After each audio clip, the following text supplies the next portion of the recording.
মাই network website এবং YouTube চ্যানেলে সকলকে স্বাগত। আমি অভিজিৎ দাস। আজ শুরু করছি রিকার্সিভ অ্যান্ড এবং নন রিকার্সিভ অ্যালগরিদম সম্পর্কে। তো রিকার্সিভ অ্যান্ড নন রিকার্সিভ, তো রিকার্সিভ এই দুটো সম্পর্কে তোমাদের পরীক্ষায় প্রশ্ন আসতে পারে। এই জন্য দু তিনটা জিনিস তোমরা মনে রাখবে। তো সেটা কি, যে নিজেকে বারবার কল করে এমন ফাংশন, তাকে বলা হচ্ছে রিকার্সিভ অ্যালগরিদম। অর্থাৎ কি, এটা একটা মানে কি হলো, কোনো সমস্যাকে ছোটো একটা ভাগ করে নিলাম, কোনো একটা সমস্যাকে ছোটো ভাগ করে নিলাম বা ছোটো ছোটো ভাগে ভাগ করলাম, তার মধ্যে থেকে যে ফাংশনটা আমাদের যে অংশটা বারবার দরকার, তাকে বারবার কল করে নিয়ে আমি সেটাকে যদি কাজ করে নিই, তাকে বলা হচ্ছে রিকার্সিভ ফাংশন। তো সেই জন্য এখানে বলা হচ্ছে যে যখন কোনো অ্যালগরিদম বা ফাংশন তার কাজ সম্পন্ন করার জন্য নিজেকেই বারবার কল করে, তখন তাকে রিকার্সিভ অ্যালগরিদম বলে।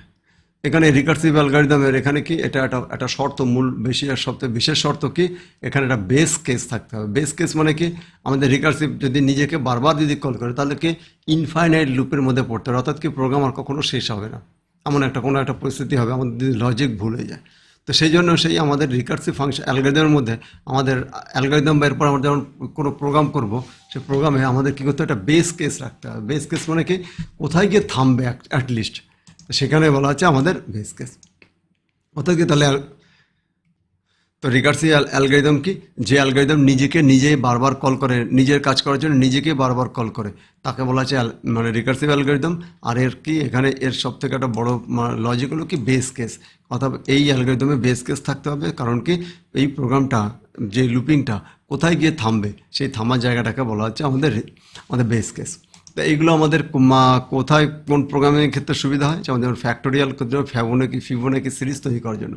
তো ফ্যাক্টোরিয়াল তোমরা মানে কি, যদি কোনো একটা সংখ্যা নাও, তার এক থেকে সেই সংখ্যা অব্দি গুণফল, অর্থাৎ যদি 5 নেওয়া, তাহলে 1 গুণিত 2 গুণিত 3 গুণিত 4 গুণিত 5 করলে যত পাবো সেটা হবে 5-এর ফ্যাক্টোরিয়াল।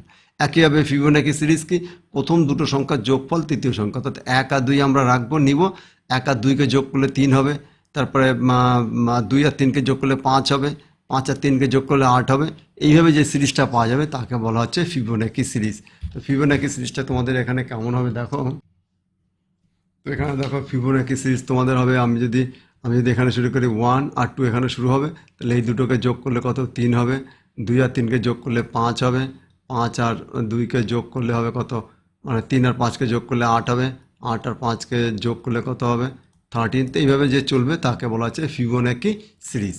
আর আর আমাদের ফ্যাক্টোরিয়ালও কি, মনে করো এইভাবে লিখতে হয় 5 ফ্যাক্টোরিয়াল, এভাবে 5 আমাদের এখানে এটাকে লিখতে হয় কী হবে, 5 into 4 into 2 into 3 into 2 into 1, তার সমান সমান ওখানে 100, আমাদের 120 হয় এখানে 5-এর ফ্যাক্টোরিয়াল করলে। অর্থাৎ যে কোনো সংখ্যার যে ফ্যাক্টোরিয়াল দিবে, সেই ফ্যাক্টোরিয়াল আমাদের করলে আমাদের এইভাবে হবে। এটাকে বলা হচ্ছে এটা মানে এই কাজগুলো আমাদের করতে গেলে আমাদের মেনলি কিসের সঙ্গে, আমাদের ইয়েতে অংশ নেয়, আমাদের রিকার্সিভ ফাংশন ব্যবহার করা হয়। এরপর আসছে কি নন রিকার্সিভ ফাংশন, মানে রিকার্সিভের উল্টো। অর্থাৎ কি, এখানে নিজেকে কল করে না, এটাকে কোনো একটা নির্দিষ্ট লুপিংয়ের মধ্যে দিয়ে কাজ করে। অর্থাৎ যে অ্যালগরিদম কোনো ফাংশন নিজেকে কল না করে বারবার লুপ, যেমন হোয়াইল, ডু হোয়াইল বা ফর, এখানে ফর লেখা আছে, ফর, হোয়াইল, ডু হোয়াইল, এসব মানে ফাংশন ব্যবহার করে, এগুলো তোমাদের লুপিং ব্যবহার, এগুলো লুপ কিওয়ার্ড, এই কিওয়ার্ডগুলো ব্যবহার করে আমাদের যে রিকার্সিভ ফাংশন, সেটা রিকার্সিভটাকে বাইপাস করা যায়। তো সেই যে রিকার্সিভকে বাইপাস করে যখন কোনো প্রোগ্রাম সলভ করা হচ্ছে, তখন তাকে বলা হচ্ছে নন রিকার্সিভ। এর মূল ধারণা কি, এটি ধাপের পর ধাপ মানে লুপের মাধ্যমে এগিয়ে যায় যতক্ষণ না শর্ত পূরণ হয়। অর্থাৎ কি, মনে করো আমি যদি 1 থেকে 100 অব্দি তোমাদের প্রিন্ট করতে বলি, তাহলে 1 থেকে 100 প্রিন্ট করার লজিকটা কি, যেমন তোমরা হয়তো ছোটোবেলা শিখেছো 1 2 3 4 5 6 এইভাবে, কিন্তু 1-এর পরে 2 কেন আসে, কারণ 1-এর পরে 2 আসে, 1-এর সঙ্গে 1 যোগ করলে 2 হয়, 2-এর সঙ্গে 1 যোগ করলে 3 হয়, 3-এর সঙ্গে 1 যোগ করলে 4 হয়। তো আমরা এইভাবে পরপর 100 অব্দি চাই। তো এই যে ধারণা, এই ধারণাটাকে বলা হচ্ছে লুপিং। আমি 1 প্রিন্ট করছি, 1-এর সঙ্গে আবার আরেকটা 1 যোগ করছি, তারপরে 2 হচ্ছে, 2-এর সঙ্গে আবার 1 যোগ করছি, 3 হচ্ছে। তো এইটাকে এই যে যতক্ষণ না 100 অব্দি যাবে, ততক্ষণ এই যে কাজ করবে, তাকে বলা হচ্ছে আমাদের লুপিং। তো এই লুপের মাধ্যমে কী হয়, এটা পরপর যতক্ষণ না শর্ত পূরণ হয় ততক্ষণও কাজ করতে থাকে। অর্থাৎ মেমোরি, এটি রিকার্সিভের তুলনায় কম মেমোরি খরচ করে। অর্থাৎ কি, এখানে আমাদের যে লুপের মাধ্যমে যখন কোনো কাজ হচ্ছে, তখন অটোমেটিক একটা মেমোরিতেই বেশিরভাগ স্টোর হয়। তো সেই ক্ষেত্রে আমাদের কী হয়, রিকার্সিভের অনেকগুলো মেমোরি ইউজ হয়। তো সেই মেমোরি ইউজ হওয়ার ফলে এটাকে কী হয়, আমাদের এখানে আমাদের মানে প্রোগ্রামে স্লো হয়ে যেতে পারে, আমাদের প্রোগ্রাম মানে ক্রিটিক্যালও হতে পারে, কিন্তু আমাদের এইগুলো আমাদের নন রিকার্সিভ প্রোগ্রাম সবসময় আমাদের সিম্পলিও হয় এবং মেমোরি খরচও কম থাকে। এখানে রিকার্সিভ আর নন রিকার্সিভের ফাংশনের মানে তোমাদের ফাংশন বারবার বলছি, কিন্তু অ্যাকচুয়ালি হবে এটা অ্যালগরিদম। আর এটা রিকার্সিভ আর রিকার্সিভ ফাংশনই আমাদের আলাদা, পরবর্তীতে যখন সি মানে পাইথন ল্যাঙ্গুয়েজ প্রোগ্রামিং পড়বো তখন এগুলো মানে তোমাদের ফাংশনের মধ্যে পড়ছে। তো আমরা এখানে অ্যালগরিদমই বলি।